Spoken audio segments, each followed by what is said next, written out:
SS public convent school Jangipur Ghazipur कक्षा 9 विषय हिंदी खंड हम मुल्ला कुशवाहा हिंदी के अध्यापक आप लोगों को संस्कृत खंड का परिचय कराएंगे। नंबर 1 पहला पाठ है वंदना। वंदना पाठ में कवि ने प्रभु की स्तुति की है। कहते हैं त्वमेव माता त्वमेव जटिता त्वमेव बंधु सखा त्वमेव विद्या द्रविड़म त्वमेव सर्वम मम देव देव। अर्थात हे प्रभु, आप ही मेरे माता पिता हैं, आप ही मेरे भाई हैं, आप ही मेरे सब कुछ हैं और आप पर मुझे भरोसा है। इस तरह से वंदना नामक पाठ में कवि ने प्रार्थना किया है प्रभु से। भिन्न भिन्न अर्थों में कई वंदनाएं हैं। फिर दूसरा है पाठ सदाचार। सदाचार पाठ में सदाचार की परिभाषा, सदाचार किसे कहते हैं तो जो सत्य ही विचार करते हैं, सत्य ही सोचते हैं या विचार करते हैं, सत्य ही आचरण करते हैं, वे ही सदाचारी होते हैं और उनका वह गुण सदाचार कहलाता है। सज्जना नाम आचार सदाचार, सज्जना नाम आचार सदाचार।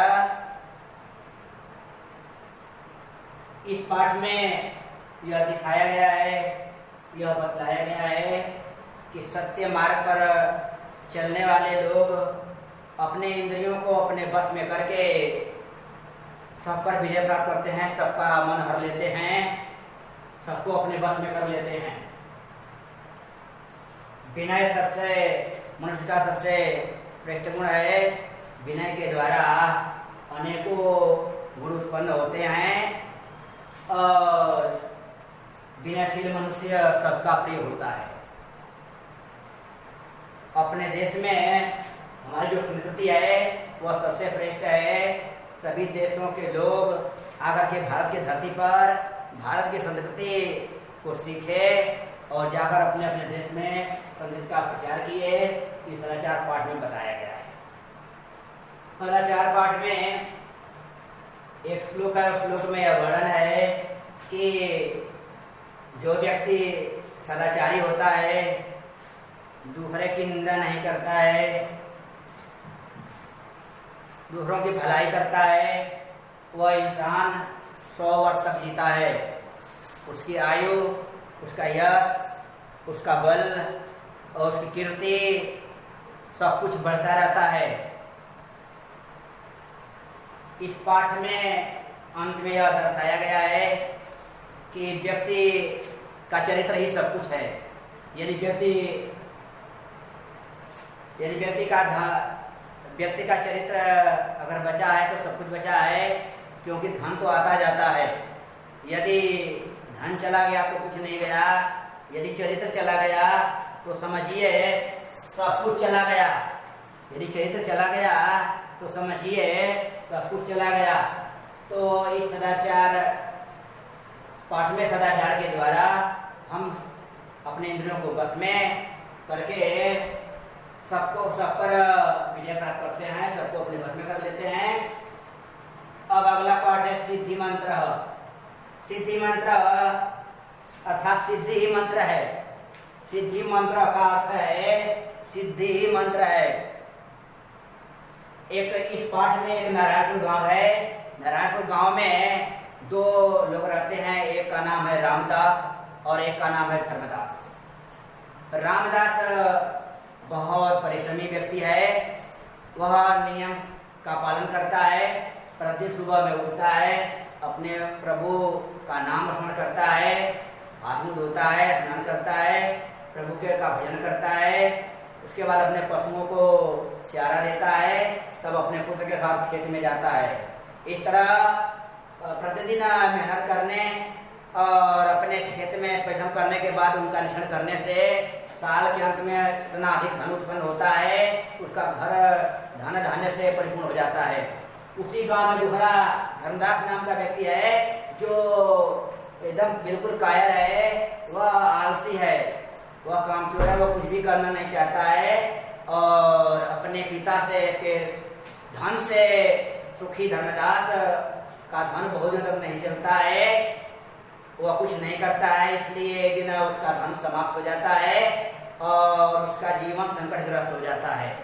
फिर रामदास और धर्मदास दोनों की जब मुलाकात होती है तो धर्मदास का चेहरा पढ़कर के ही रामदास यह जान जाता है कि मित्र धर्मदास ना तुम्हारी स्थिति इतनी खराब क्यों है, उसे बताना नहीं पड़ता है, कहता है मित्र तुम बड़े दुखी दिखाई दे रहे हो, ऐसा क्यों है।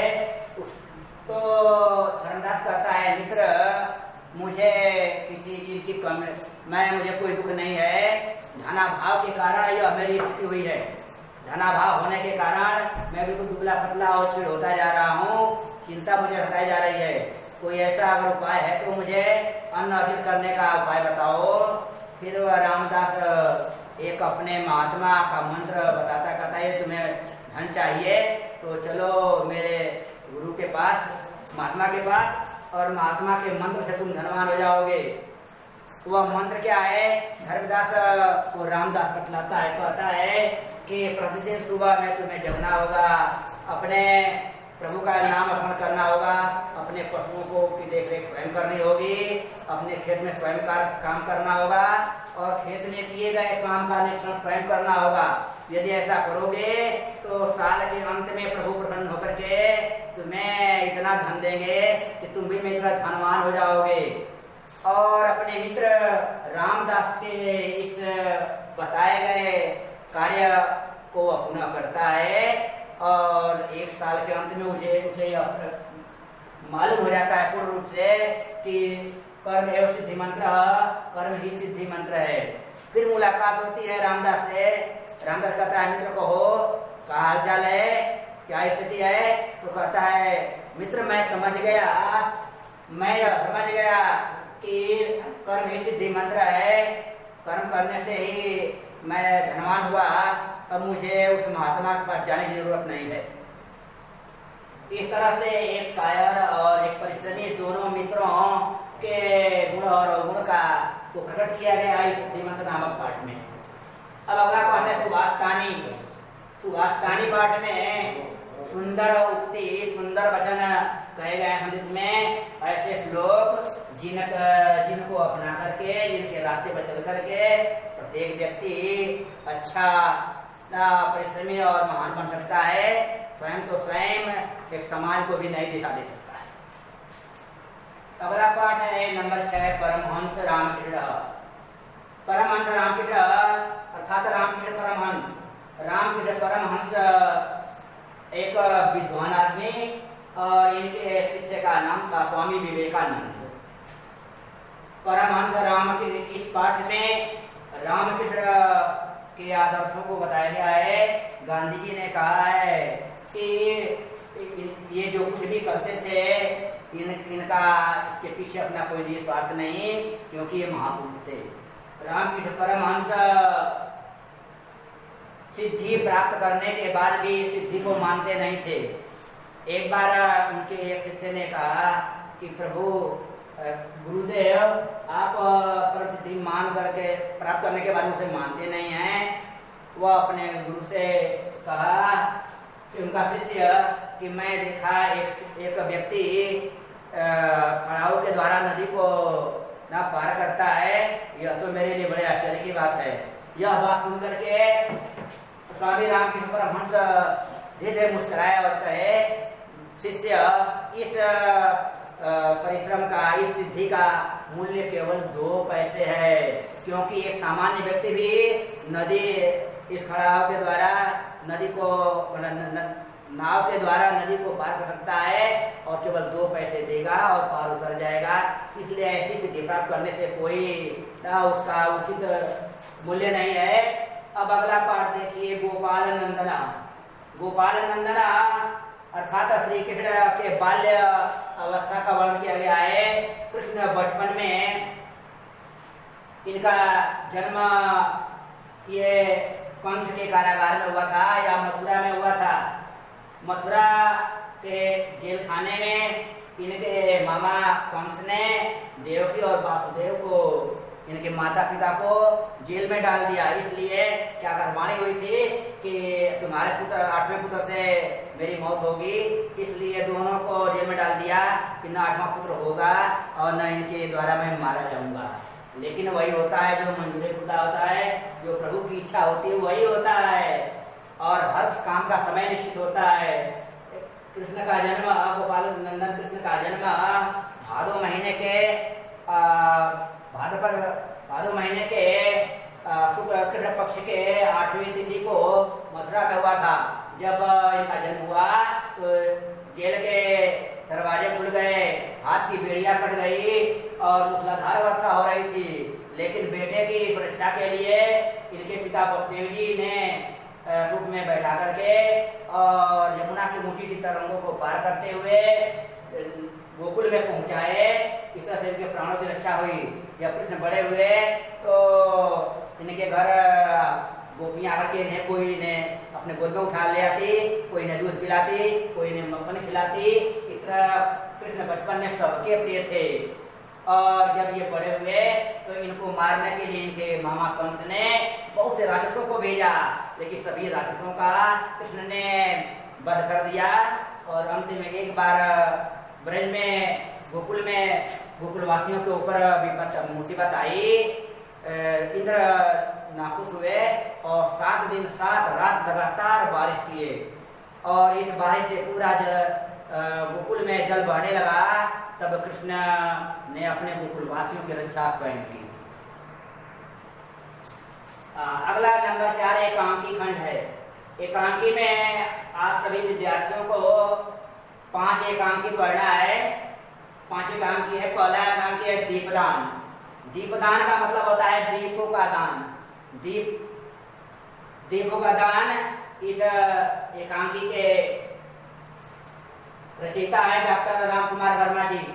डॉक्टर रामकुमार वर्मा जी यह एक ऐतिहासिक नाटक लिखे हैं, क्योंकि यह इतिहास में घटित घटना है, कोई बनावटी नहीं है, बिल्कुल यथार्थ है, वास्तविक सत्य है। दीपदान एकांकी में राणा सांगा के छोटे पुत्र कुंवर उदय सिंह अभी बच्चे थे, तभी उनकी मृत्यु हो गई। तो राणा सांगा के भतीजे अर्थात भतीजा बड़ा था और उसी को राजा बनाया गया। राजा बनाने के बाद वह थोड़ा दुष्ट प्रकृति का था और वह राजा होने के साथ साथ जब तक उदय सिंह सामने थे तब तक उसे स्वयं अपना कुशल स्वयं राजा नहीं मानता था। सोचता था कि जब तक उदय सिंह मेरे आंखों से नहीं हट जाएगा तब तक मैं निष्कंटक राजा नहीं करूंगा। जिसका नाम है बनवीर। बनवीर एक बहुत दुष्ट प्रकृति का व्यक्ति था। वह उदय सिंह के जीते हुए स्वयं अपने को कुशल शासक के रूप में नहीं समझता था। और इसमें एक नायिका पात्र है जिनका नाम है धायमा। धायमा ये इस कुंवर उदय सिंह की संरक्षिका है और वह इनकी रक्षा के लिए, इनके प्राणों की रक्षा के लिए अपने बालक चंदन को बलिदान कर देती हैं। धन्य है धायमा जो राजा के कुंवर की रक्षा के लिए अपने हृदय के टुकड़े को बलिदान कर देती है। वास्तव में वही एक ऐसी आदर्श वीरांगना नारी है, कर्तव्यनिष्ठ नारी है, जिसका नाम इतिहास के पन्नों में अमर है। दूसरा एकांकी है नए मेहमान। नए मेहमान एक बड़े महानगर में रहने वाले 2 दंपत्य का वर्णन है और इसमें दोनों पति पत्नी रहते हैं और उनके 2-3 बच्चे हैं। गरीबी में किस तरह से जीवन यापन करते हैं। उसी बीच अचानक 2 मेहमान रात को आ जाते हैं गर्मी में। बालक गर्मी से परेशान है और दोनों पति पत्नी भी गर्मी से परेशान हैं। और उसी बीच में मेहमानों के आ जाने से रेवती, इसकी नायिका है रेवती परेशान हो जाती है और उस गर्मी में उन्हें खाना बनाने के लिए वो तैयार नहीं होती है। बहुत पति के कहने पर भी वो मांगते कहते दोबारा पूछिए, उनका परिचय पूछिए तब मैं खाना बनाऊंगी। दोबारा परिचय पूछने पर पता लगता है कि वे भूल करके यहाँ नहीं कहीं और जाना था, आ गए थे इनके घर, और इस तरह से किसी तरह से न उनसे छुटकारा मिलता है। वे अपने जहाँ आए थे वहाँ चले जाते हैं और उसी रात को 12 बजे करीब रेवती का भाई अर्थात बच्चों के मामा आ जाते हैं। रात में घूमते हुए ऊपर छत से देखती है रेवती, कहती ओ भैया तुम्हें रात में कहाँ घूम रहे हो? अरे बहन क्या करूं, बहुत घूमा लेकिन कहीं आपको हमारा पता नहीं लगा तुम लोगों का। फोन किए थे, हाँ बिल्कुल फोन किया था लेकिन मिला नहीं। और जब अपने भाई को देखती है रेवती प्रसन्न हो जाती है, उसका सिर दर्द खत्म हो जाता है और अपने बचत करती है बेटा जाओ जरा मामा के लिए नुक्कड़ की दुकान से बर्फ पिलाओ, पानी पिलाओ और मैं खाना बनाती हूँ, भैया कपड़ा उतार दीजिए, खाना बनाइए, खाना मैं बना रही हूँ, आप खाकर सोइएगा। भाई कितना मना करते हैं लेकिन रेवती मानती नहीं है और वह इस तरह से कहती है कि मैं मेरे भैया हैं, मैं खाना बनाऊंगी नहीं खिलाऊंगी, मेरे भैया बिना खाए नहीं हो सकती। अगला एकांकी है व्यवहार। व्यवहार एकांकी के रचयिता है डॉक्टर गोविंद दास जी। यह एक सामाजिक एकांकी है और ये बड़े कास्ट वाले लोग जो बड़े कास्ट होते हैं छोटे कास्ट के ऊपर अर्थात पिछड़े बैकवर्ड लोगों के ऊपर बड़े लोग अपना शासन पहले से करते आए हैं और वही इसमें बड़े लोगों के द्वारा छोटों पर दबाव डाला गया है। अपना खेत देते हैं व्यवहार के रूप में और खेत जोतने के लिए देते हैं, बोने के लिए, उसके बदले व्यवहार रूप में पैसे वसूलते हैं।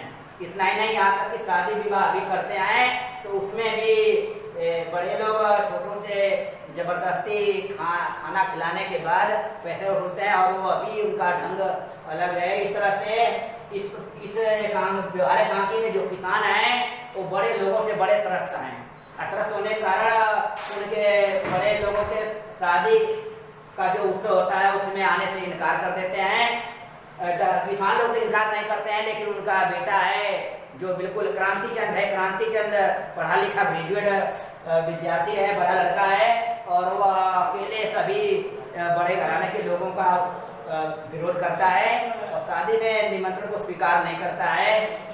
इस तरह से यह दर्शाया गया है कि व्यवहार एकांकी में व्यवहार लेकर के इन लोगों को छोड़ा जाता था लेकिन अब वो प्रथा केवल पैसे के रूप में हो गई है, अब उतना दबाव नहीं रह गया है। अब अगला एकांकी है लक्ष्मी का स्वागत। लक्ष्मी का स्वागत इस पर यह भी एक सामाजिक भावनात्मक एकांकी है। इस एकांकी के रचयिता डॉक्टर उपेंद्र नाथ शास्त्री जी हैं। इस लक्ष्मी का स्वागत पाठ में अब एक व्यक्ति है, उसके बालक की शादी हुई है और कुछ समय के बाद उसकी स्त्री मर जाती है। अब उसका दाह संस्कार भी नहीं हुआ, तब तक माता पिता उसका दूसरी शादी के लिए शगुन लेने की बात सोचते हैं और उस बीच उस बालक का छोटा बच्चा वो बीमार है, उसकी डिप्थीरिया हो गया है, वह उसके दवा इलाज में डॉक्टर के पास जा रहा है, परेशान है। इधर माता पिता को उसकी शादी हुई रही है, इस पर वो बालक बहुत परेशान है और इसमें मतलब कि मुसीबत में भी पैसा आता है तो पैसों को लीजिए, अर्थात मतलब कि पैसे जो दहेज के रूप में आते हैं उसको लेने के लिए माता पिता तैयार हैं, जो कि बालक की इच्छा के विरुद्ध है। कहता है कि मेरी पत्नी मर गई, मेरा बच्चा मारा जा रहा है और माता पिता आप लोगों को केवल पैसा दिखाई दे रहा है, तो जाइए लक्ष्मी का स्वागत कीजिए, मेरा बच्चा मरने वाला है, मैं इसकी देख रहूंगा, यहाँ से जाऊंगा नहीं। अब अंतिम एकांकी है सीमा रेखा। सीमा रेखा डॉक्टर विष्णु प्रभाकर द्वारा रचित है। सीमा रेखा एकांकी में एक ही परिवार के 4 भाई हैं, भरत चंद्र, लक्ष्मी चंद्र और 2 भाई हैं सुभाष चंद्र और विजय। ये चारों भाई अपने खास 4 भाई हैं और शरद चंद्र ये सत्ता दल के नेता हैं सुभाष चंद्र जी विरोधी दल के नेता हैं, लक्ष्मी चंद्र एक व्यापारी हैं और विजय पुलिस कप्तान हैं। चारों अच्छी नौकरी करते हैं, अच्छा पैसे कमाते हैं। चारों की पत्नियों का नाम है तारा, अन्नपूर्णा, सविता और उमा। चारों भाई हैं और चारों की पत्नियां हैं। उसमें सबसे बड़े भाई लक्ष्मी चंद्र का पुत्र अरविंद है। अरविंद बाजार जा रहा था, कर्फ्यू लगा था और उसी बीच पुलिस की गोली का शिकार हो गया अरविंद। भीड़ बेकाबू हो गई थी, भीड़ में किसी को गोली नहीं लगी, लेकिन अरविंद के सीने को गोली पार कर गई। इस तरह से एक ही परिवार में चारों भाइयों के द्वारा 2-3 लोगों की मौत हो जाती है। यह बहुत हृदय विदारक घटना है। इससे पूरा परिवार शुद्ध होता है, एक दूसरे को सभी कोसते हैं। इस तरह से लक्ष्मी का ये सीमा रेखा एकांकी समाप्त हुआ।